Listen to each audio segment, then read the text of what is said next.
बिस्मिल्लाहिर्रहमानिर्रहीम। अस्सलाम वालेकुम नादरीन, आप यूट्यूब चैनल देख रहे हैं। मैं इमरान खान हूँ। एक मरतबा फिर वज़ीर आला खैबर पख्तूनख्वा पहुंचे अडयाला जेल के बाहर, लेकिन उन्हें मिलने नहीं दिया गया। वहां पे जो पुलिस है उन्होंने घेर लिया और उन्हें रोक लिया, और एक SHO ने एक सूबे के वज़ीर आला को एक मरतबा फिर पाकिस्तान की सबसे बड़ी और मकबूल पॉलिटिकल पार्टी के जेल में नाहक कैद लीडर से मिलने से रोक दिया। सादी बात यह है, और हकीकी खबर भी यही है कि एक आदमी जिसे जेल में रखा गया सिर्फ इसलिए कि पाकिस्तान की मिलिट्री एस्टेब्लिशमेंट के साथ उसका क्लैश है। मिलिट्री एस्टेब्लिशमेंट चाहती है ये हमारे मुताबिक चले, और वो आदमी चाहता है कि नहीं, अवाम के मैंडेट के मुताबिक मुल्क चलेगा।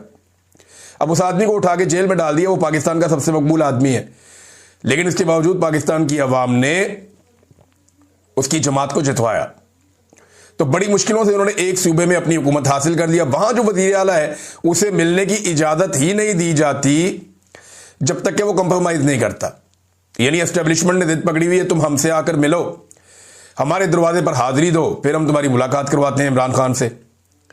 सुहेल अफरीदी कहता है जी ऐसे नहीं होगा, मैं इमरान खान साहब से मिलूंगा, जिससे वो मुझे कहेंगे उससे मिल लूंगा, क्योंकि मैंडेट उनका है, फैसला उन्होंने करना है। तो और किसी चीज की नहीं, सुहेल अफरीदी वफादारी की कीमत अदा कर रहा है। और खैबर पख्तूनख्वा के जो हमारे गयूर पश्तून हैं, उन्होंने हमेशा जो कीमत अदा की है ज्यादातर वो वफादारी की ही की है, और एस्टेब्लिशमेंट ने उनकी वफादारी का नाजायज फायदा हमेशा उठाया है। अब उनके स्टेटमेंट जो आज के हैं वो बड़े सख्त है। अगर आप एक दिन पहले का इमरान खान साहब के ट्वीट उठाकर देखें और आज के सुहेल अफरीदी के बयानात उठाकर पढ़ें तो आपको आइडिया हो जाएगा कि ये मामला कितना गर्म हो गया। और कम से कम जो मौजूदा एस्टेब्लिशमेंट है इसके पास इस मामले का कोई हल भी दिखाई नहीं दे रहा, सिवाय इसके कि वो एक जिद है कि जनाब नहीं मिलने देना तो नहीं मिलने देना, और नहीं मिलेंगे तो ये एक जिद है, इससे फर्क कोई नहीं पड़ेगा। इससे सिर्फ आपके कपड़े उतरते जाएंगे और एक एक करके आप नंगे होते जाएंगे। सुहेल अफरीदी ने क्या कहा जरा ये सुन ले आप। कोलेटरल डैमेज में पहले तो उन्होंने बात की, क्योंकि बहुत सारे लोग इस पर बहुत उछलते हैं, कुछ दानिश्वर भी हैं, कुछ टाउट्स भी हैं, कुछ सियासतदान भी हैं। कोलेटरल डैमेज को वो कहते हैं जी कि ये ठीक है, इसको जस्टिफाई करते हैं। क्या फर्क पड़ता है, गरीब मर गए तो, पश्तून मर गए तो, इनके घरों के लोगों को अगर मार दिया जाए कोलेटरल डैमेज में तो इनको कैसा महसूस होगा? सवाल तो ये है ना पूछने वाला। तो बैनुल अक़वामी मेयार के मुताबिक कोलेटरल डैमेज की तारीफ में दो चीजें देखी जाती हैं। नंबर एक नीयत, इंटेंशन क्या है। नंबर दो तनासुब, ये प्रपोर्शन क्या है। नीयत हमें मालूम है और तनासुब के लिहाज से सिर्फ 2% है, लेकिन अगर फर्ज करेंगे 100 दहशतगर्द मारे जाते हैं और इनमें 2 आम शहरी जख्मी या शहीद हो जाएं तो यह भी अफसोसनाक होगा। यह इंटरनेशनल मेयार है, हालांकि आलमी मेयार में यही तनासुब तस्लीम शुदा है। मगर यहां जब 21 बेगुनाह लोग शहीद हो जाते हैं तो यह खुला जुर्म है, यह किसी सूरत कबूल नहीं होना चाहिए। आप यहां बैठकर बड़ी आसानी से बात करते हैं, लेकिन वहां मेरे शहरी भी मरते हैं और फौजी भी। वो फौजी भी मेरा भाई है, वो भी शहीद होता है, और सिविलियन भी। ये सब कुछ रियासत की गलत पॉलिसियों के बायस हो रहा है। हम इन्हीं पॉलिसियों पर एतराज करते हैं, क्योंकि फैसले बंद कमरों में नहीं होने चाहिए। जिन इलाकों, खासतौर पर खैबर पख्तूनख्वा में ये मिसाइल पैदा होते हैं, वहां के स्टेक होल्डर्स को एतमाद में लेना जरूरी है। जब आप फौजी ऑपरेशन की बात करते हैं तो क्या आपको एहसास है कि इसके जख्म कितने गहरे होते हैं? मैंने वो दुख खुद झेला है। मैंने अपने खानदान के 10-10 अफराद की लाशें अपने हाथों से उठाई हैं।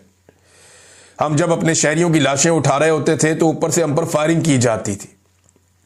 हमने अपनी मसाजिद शहीद होते हुए देखी हैं, अपने उजड़े हुए घर देखे हैं, अपनी बहनों बेटियों को बेबसी की हालत में देखा है। कबायली औरतें जिनके बाल उनके भाइयों ने भी कभी नहीं देखे थे, उन्हें नंगे सर और नंगे पांव घरों से निकाला गया। हमने वो वक्त भी देखा जब सिक्योरिटी फोर्सेस हमारी मसाजिद में कुत्ते बांधती थीं। जब हम एहतजाज करते कि ये मसाजिद की तौहीन है तो हमें जवाब दिया जाता कि कुत्ते और तुम एक ही बात हो। अस्तगफिरुल्लाह। ये वज़ीर आला कह रहा है खैबर पख्तूनख्वा का। कितनी तकलीफ दे बात है। सिक्योरिटी फोर्सेस के पास कुत्ते होते हैं वो इसलिए कि ये जब तलाशी वगैरह लेते हैं तो बंदे ढूंढने होते हैं, तो फिर ये वो कुत्तों को सुंघाते हैं मुख्तलिफ चीज़ें और फिर कुत्तों को छोड़ते हैं। वो ट्रेंड कुत्ते होते हैं कि जाके वो बंदे आप हमें ढूंढ के दो, कुत्ते ढूंढ के देते हैं। बाद औक़ात इनके कुत्ते होते हैं वो माइंस वगैरह के लिए और दीगर एक्टिविटीज़ के लिए। तो कुत्ते बहुत ज़रूरी हैं सिक्योरिटी फोर्सेस के पास। लेकिन ये बड़ी अजीब बात सुहेल अफरीदी ने बताई कि हमने वो वक्त भी देखा जब सिक्योरिटी फोर्सेस हमारी मसाजिद में कुत्ते बांधती थी। जब हम एहतजाज करते कि ये मसाजिद की तौहीन है तो हमें जवाब दिया जाता कि कुत्ते और तुम एक ही बात हो। इसके बावजूद हमारा दिल देखे कि हमने फिर भी सब्र किया, हमने अपने मुल्क को अपना ही समझा। हम आज भी कहते हैं कि मुल्क भी हमारा है, दर्द भी हमारा है, फौज भी हमारी है। जब पॉलिसी अवाम के मफाद में नहीं होगी, जिसमें हमें एतमाद में नहीं लिया गया, वो ना हमने पहले कबूल की थी, ना आज कबूल करते हैं और इंशाल्लाह आइंदा भी कबूल नहीं करेंगे। देखिए, मैं एक बात पहले भी कह चुका हूं, आज फिर कहता हूं कि पाकिस्तान की मिलिट्री एस्टेब्लिशमेंट के पास इमरान खान एक आखिरी चांस है अपनी इज्जत बचाने का। पाकिस्तानी कौम बहुत आगे निकल गई है। आज कुछ और हकायक वज़ीर आला खैबर पख्तूनख्वा ने बताए। बहुत सारी चीजें मैं जानता हूं, ऐसी चीजें जानता हूं ऑपरेशन ज़दा इलाकों के बारे में जो मैंने वहां लोगों से सुनी। अगर अवाम को बताएं तो पाकिस्तान में आग लग जाएगी। तो बजाय कि वो चीजें सामने आए और पाकिस्तान की मिलिट्री एस्टेब्लिशमेंट के लिए मजीद सुबकी और परेशानी की और नफरत की एक लहर जन्म ले, बेहतर यह है कि इमरान खान जैसे मौके से फायदा उठाएं। ये वो वाहिद और आखिरी मौका है आपका जो आपको बैरकों में जाने में आसानी पैदा कर सकता है, आपको इज्जत के साथ अपनी डोमेन में वापस भेज सकता है। वरना इसके बाद आप जाना भी चाहेंगे तो लोग आपको जाने नहीं देंगे, लोग आपको चिपक जाएंगे, क्योंकि इमरान खान के बाद सूरत-ए-हाल कुछ और होगी। इमरान खान आज भी इतनी शदीद तकलीफ, बर्बरियत, जुल्म, फस्तायत, कत्ल गारतगिरी के बावजूद कहता है मुल्क भी मेरा, फौज भी मेरी। हो सकता है कल कोई और ये बात ना करे, या जो भी कल को ये बात करे अवाम उसकी बात ही ना सुने। तो पाकिस्तान की फौज को होश के नाखून लेने चाहिए। फौजी क़यादत को मैं कह रहा हूं, फौज तो बेचारी, वो तो हमारे अपने बहुत सारे जानने वाले दोस्त हैं, बाप सारे फौज के अंदर, बेशुमार रिश्तेदार हैं दोस्तों के वो सारे फौज के अंदर। वो खुद भी बेचारे तंग रहते हैं, परेशान रहते हैं कि यार किस चक्कर में डाल दिया पकड़ के हमें। हर बंदा हमें प्यार से देखता था, वो उस तरह नहीं देखता, अनफॉर्चुनेट है। तो इमरान खान, ये मिलिट्री एस्टेब्लिशमेंट के लिए आखिरी मौका है कि इनको इज्जत के साथ इस जंजाल से वो निकाल सकता है। उसके बाद लोग किसी की बात ही नहीं सुनेंगे। जो इस बारे में बात करेगा लोगों से गालियां देंगे, जैसे कि अभी भी लोगों को गालियां, लोगों की जबान की नोक के ऊपर गाली होती है। जो आदमी जरा सा प्रो एस्टेब्लिशमेंट होने की कोशिश करता है, दुर्गत बना देते हैं लोग। ये रियलिटी है, आप इससे भाग नहीं सकते, भाग नहीं सकते। आपने अपने बड़े करीबी लोगों को कहा कि यार हमारी तारीफ करके देखो, लोगों ने बात नहीं सुनी उनकी। और जिन लोगों ने आपके खिलाफ 4 जुमले बोल दिए, लोगों ने उनको उठा के सर पे रख लिया। एमएल वली खान और फजलुर रहमान के जुमले वायरल हो जाते हैं जो वो एंटी एस्टेब्लिशमेंट बोलते हैं। तो इमरान खान, इनके बाद आखिरी मौका है, बाकी मर्जी है इनकी। और बातें भी सुहेल अफरीदी ने की। इन्होंने कहा जब इन दहशतगर्दों को दोबारा आबाद किया जा रहा था सूबे में, किसी को एतमाद में नहीं लिया गया था। आप सहाफ़ी हैं, कबाली इजला में जाकर वहां के मशरान से पूछें कि आप लोगों को किसके साथ आप लोगों ने जरगे किए थे और कौन आपको इस बात पर कायल कर रहा था कि इनको हम दोबारा यहां आबाद करते हैं। सरहद पर बाढ़ लगी हुई थी। इनका दावा तो यह है कि चिड़िया भी पर नहीं मार सकती, तो फिर मालूम नहीं ये दहशतगर्द कहां से आते हैं। यही हमारा सवाल है और यह सवाल करना जायज है। अब इसमें 5 सवाल आते हैं जो सुहेल अफरीदी ने उठाए और ये एस्टेब्लिशमेंट से उन्होंने पूछे 5 सवाल, और उन्होंने कहा जी इनका जवाब तलाश करें ना सहाफी, हमसे तो अगर पूछ लेते हैं, इनका जवाब तलाश करें। नंबर 1, दहशतगर्दों को कौन वापस लेकर आए और कैसे वापस लेकर आए। नंबर 2, बॉर्डर क्रॉस करके दहशतगर्द किस तरह से पाकिस्तान में आते हैं। नंबर 3, यहां सारे गैर कानूनी काम कौन करवा रहा है, किसकी सरपरस्ती में हो रहे हैं। नंबर 4, बॉर्डर से गैर कानूनी असलहा कौन लेकर आ रहा है, बहुत इंपॉर्टेंट है।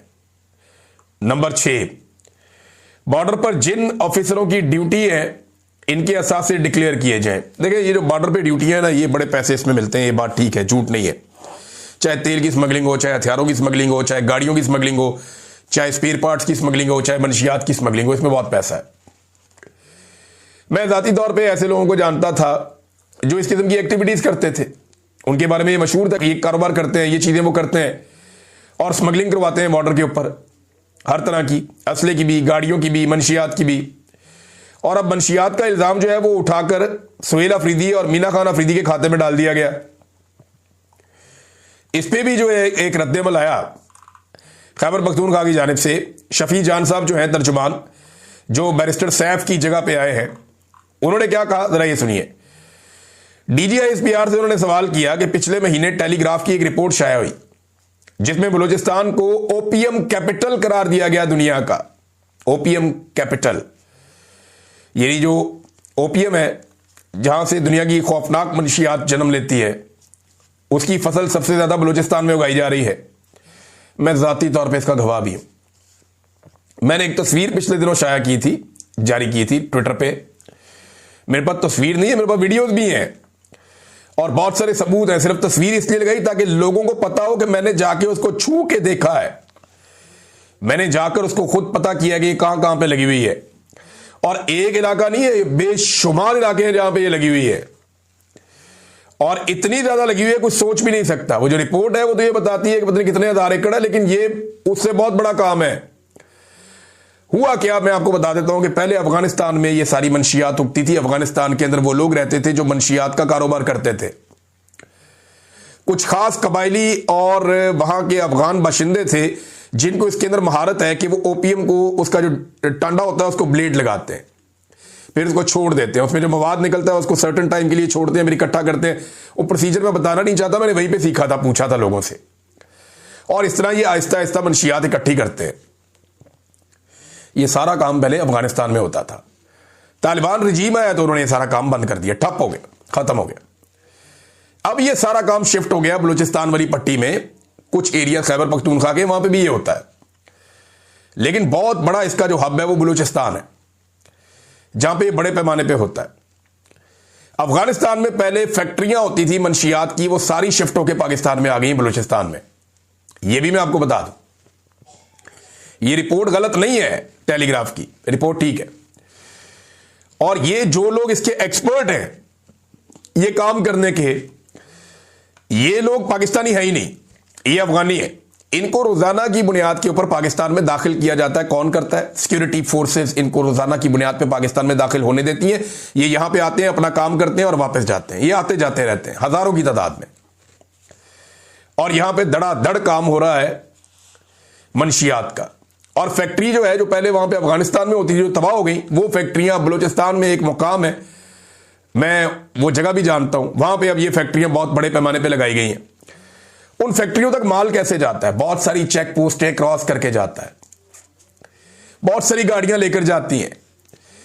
बहुत सारे बंदे ऐसे हैं जो रोजाना की बुनियाद पे सिक्योरिटी फोर्सेस के साथ उनके बड़े जबरदस्त लिंक हैं और वो रोजाना की बुनियाद पे ये चीजें वहां से लेकर जाते हैं, लेकर आते हैं। तो पूरी हकीकत बतानी चाहिए ना, ये तो एक पूरी इकोनॉमी है। एक वॉर इकोनॉमी होती है ना, मंशियात की एक इकोनॉमी होती है, वेपन्स की एक इकोनॉमी होती है। पूरी पाकिस्तान के बॉर्डर के साथ साथ ये खड़ी है। इसके खिलाफ एक ऑपरेशन होना चाहिए और यह सिलसिला खत्म करना चाहिए। तो उन्होंने कहा जी अब बताएं बलूचिस्तान में किसकी हुकूमत है, वहां पे किसका राज है, वहां के बॉर्डर की सिक्योरिटी किसके पास है? आप ये हम सवाल DGISPR से पूछें। जिस प्रोपेगेंडा और झूठी वीडियो की आप बात कर रहे हैं, जिन दो सहाफियों के हवाले से रिपोर्ट शाया करवा के वजीर आला पर इल्जाम लगाया गया, वो इसकी तरदीद कर चुके हैं। ये रिपोर्ट शाया करवाई गई एक कि जनाब ये खैबर पख्तूनख्वा में ये चीजें हो रही हैं, ये देख लें। दो सहाफियों का नाम लिया गया, वो दोनों सहाफी मुकर गए। उन्होंने कहा हमने तो खबर नहीं दी हुई, लेकिन क्योंकि DGISPR की तरफ से एक चीज आ गई थी तो मीडिया ने जनाब वही काम किया, बूट पॉलिश करते करते पहुंच गया और जाली खबर भी दे दी। उसके बाद का सहाफियों के हवाले से रिपोर्ट शाया करवा के वजीर आला पर इल्जाम लगाया गया, वो इसकी तरदीद कर चुके हैं। यही बात चंद दिन पहले DGISPR ने सहाफियों से मीटिंग में की और वही प्रोपेगेंडा वीडियो में आ गया। तो क्या जिस तरीके से सुहेल अफरीदी और मीना खान अफरीदी की तस्वीर लगाकर यह पोस्ट शाया करवाई गई, इसी तरीके से झूठी रिपोर्ट की तरदीद होगी और माफी मांगी जाएगी? ये भी शफी जान ने सवाल पूछा, तो माफी तो मांगनी चाहिए, गन तो इन्होंने मारा है। तो ये नादरीन बड़ी इंपॉर्टेंट खबरें थी। इसके अलावा जो वजीर आला खैबर पख्तूनख्वा हैं वो पहुंचे वहां पे इस्लामाबाद हाई कोर्ट में कि हमारे लीडर इमरान खान साहब का जो है वो कहते हैं जी लगता ही नहीं है केस, और चीफ जस्टिस से वो मिलना चाह रहे थे इस्लामाबाद हाई कोर्ट में। 1.5 घंटा वो वहां इंतजार करते रहे, बैठे रहे, सहाफियों से बातचीत करते रहे, लोगों से बातचीत करते रहे, लेकिन वजीर आला खैबर पख्तूनख्वा की मुलाकात चीफ जस्टिस से नहीं हुई। चीफ जस्टिस उन्हें मिले ही नहीं। फिर वो अडियाला गए, अडियाला में जो कुछ हुआ वो सारा कुछ आपने देख लिया। ये अडियाला वाला एपिसोड भी आपने देख लिया और इस्लामाबाद हाई कोर्ट में जो हुआ वो भी आपने देख लिया। अब नाजरीन एक और चीज बड़ी बारीक वारदात डाली जा रही है, वो मैं आपके सामने रख देता हूं। लेकिन सबसे पहले मीडिया को यह कह दिया गया कि आपने आर्टिकल 243 पे बात नहीं करनी, आपने डोनाल्ड ट्रंप के नोबेल इनाम के हवाले से बात नहीं करनी, आपने गजा में फौज भिजवाने के हवाले से डिटेल में कोई बातचीत नहीं करनी। सरसरी बातचीत हो जाए तो ठीक है। इन टॉपिक्स के ऊपर पाकिस्तान का मीडिया बात नहीं कर रहा, बदकिस्मती से। और अगर बात करता है तो बिल्कुल घुमा फिरा के थोड़ी सी इनका इख्तलाफ उनका इख्तलाफ। पाकिस्तान के मीडिया ने ज्यादा प्रोग्राम पता किस बात पे कि इमरान खान सख्त क्यों बोलते हैं, पीटीआई के नौजवान गुस्से में क्यों है, फिर ज्यादातर उन्होंने इन चीजों को पीटीआई के अंदर इख्तलाफात क्यों है। ये पाकिस्तान के मसाइल हैं उनकी नजर में। ना महंगाई मसला है, ना 243 मसला है, ना गजा को फौज भेजे जाने का कोई मामला इनके लिए कोई मसला है, ना आईनी तरमीम इनके लिए कोई मसला है, और ना ट्रंप को नोबेल पीस प्राइज देने की जो नॉमिनेशन पाकिस्तान ने की है, ना ये इनके लिए कोई मसला है। तो पाकिस्तान के मीडिया को कैटेगोरिकली गुज़िश्ता कुछ अरसे में ये खबरें देने से मना किया गया। कुछ दानिश्वर जो है ना, वो एक चूरन आपको चटा रहे हैं, बेच रहे हैं। वो चूरन मैं आपको बता देता हूं वो क्या है। तो वो ये कह रहे हैं कि जो आर्टिकल 243 है ये पाक भारत जंग के तनाजुर में है कि पाकिस्तान ने कुछ सबक सीखे हैं और उसके लिए अब कोई स्ट्रक्चरल तब्दीलियां की जा रही। ओ भाई खुदा का नाम लो, उसके लिए आईनी तरमीम की जरूरत नहीं होती। ये आईनी तरमीम पाकिस्तान और इंडिया की जंगी हिकमत अमली के बारे में नहीं है। ये टाउट और ये दानिशवर ये आपके साथ गलत बयानी करके आपको गलत चूरन चटवा रहे हैं। मैं आपको बताता हूं हकीकत क्या है। इसका कोई ताल्लुक जंगी हिकमत अमली से नहीं है। ये जो आईनी तरमीम है ये सिर्फ और सिर्फ सिविलियन सुपरमेसी को खत्म करने की है बस। यानी जो इस वक्त army chief field marshal Asim Munir साहब हैं, उनके इख्तियारात को बढ़ाने की तरमीम, उनकी ताकत को सिविलियन हुकूमत के मुकाबले में ज्यादा करने की तरमीम है, बस ये बात है। भाई इंडिया से लड़ने से किसी ने रोका आपको? जाके लड़े। वो आपके पानियों के ऊपर बंद बांध रहा है, अगर आप जाके वो बंद तोड़ना चाहे तो उसके लिए कौन सी आईनी तरमीम चाहिए? या इंडियन तैयारे जो आपने गिराए हैं, ट्रंप ने तो मजाक ही बना दिया है। वो पहले 5 थे, 6 थे, 7 थे, 8 हो गए। अब अभी उसने 8 तैयारे भी कह दिए हैं ट्रंप ने। इतने तो हमने कभी नहीं कहे, उसने मजाक बनाया और लगता है वो दोबारा जंग करवा के रहेगा पाकिस्तान और इंडिया की। वो इंडिया की इतनी बेइज्जती कर रहा है आलमी सजा के ऊपर ट्रंप, उसने धोखे रखा हुआ है इंडिया के साथ, उसने एक मुआहदा भी कर लिया, फिर भी उनकी टका के बेइज्जती कर रहा है। तो अब 8 तैयारे हो गए हैं। मुझे लगता है इस रफ्तार से अगर ट्रंप लगा रहा तो अपने इसी टर्म में ट्रंप इन तैयारों की तादाद जो है वो 80 के करीब ले जाएगा कि पाकिस्तान ने इंडिया के गिरा दिए थे। जिस तरह वो नीचे से ऊपर जा रहा है, 5, 6, 7, 8 ऐसे जा रहा है। तो रोजाना के हिसाब से इंडिया का तैयारा वो गिरा देता है। हर थोड़े दिन के बाद हर हफ्ते एक तैयारा और गिर जाता है इंडिया का। तो इंडिया को लगता है वो इंस्टिगेट कर रहा है, गुस्सा दिला रहा है कि लड़ो पाकिस्तान से दोबारा, ताकि डोनाल्ड ट्रंप मजीद रेलिवेंट हो जाएगा। लेट्स सी वहां क्या होता है। लेकिन जो मैं आपको बता रहा था कि ये तरमीम कोई इंडिया से लड़ाई की नहीं है, तैयारे कैसे गिराने हैं, जंग कैसे करनी है, उसके बारे में नहीं है। ये पाकिस्तान के अंदर मिलिट्री एस्टेब्लिशमेंट का कंट्रोल कैसे ज्यादा बढ़ाना है, ये उसके बारे में तरमीम है। ये पाकिस्तान के अंदर इंतजामी मामलात के ऊपर तरमीम है कि जो एक तवाज़ुन है वो खत्म कर दिया जाए और जो सिविलियन सुपरमेसी है वो खत्म हो जाए। मिलिट्री के बाद इख्तियारात जो है कम से कम आर्मी चीफ के पास वो सदर और वजीर आजम के लेवल के इख्तियारात आ जाए। सिक्योरिटी के हवाले से खास तौर पे जो एक मैंने आपको कल बताया भी था कि एक तजवीज़ ये भी आई कि सारे के सारे जो वो हैं इदारे फोर्सेस के, वो सारे इनके अंडर कर दिया जाए। तो नाजरीन ये है, और एक्सटेंशन का माहौल चल रहा है और इसी माहौल के अंदर चीजें आगे बढ़ रही हैं। नजम सेठी ने एक और पोल खोल दिया। नजम सेठी साहब कहते हैं कि जनरल बाजवा के लिए इमरान खान साहब ने एक्सटेंशन से जब इनकार किया ना, तो तब बाजवा साहब ने तहरीक अदम एतमाद का प्लान किया। ये बात मैं आपको उस वक्त बता रहा था जब ये बात बताने पे मेरे पे पर्चे हो रहे थे। जब जनरल बाजवा का दौर था, मैंने आपको तब बताया था कि जनरल बाजवा ने इमरान खान से एक्सटेंशन मांगी, इमरान खान साहब ने इनकार कर दिया था। इमरान खान साहब का वो इनकार उनके गले पड़ गया। बाद में हालांकि इमरान खान साहब एक दौर में उन्हें कहते भी रहे यार अगर एक्सटेंशन के लिए इन चोरों को लेकर आना है तो दफा करो, मेरे से ले लो। ये भी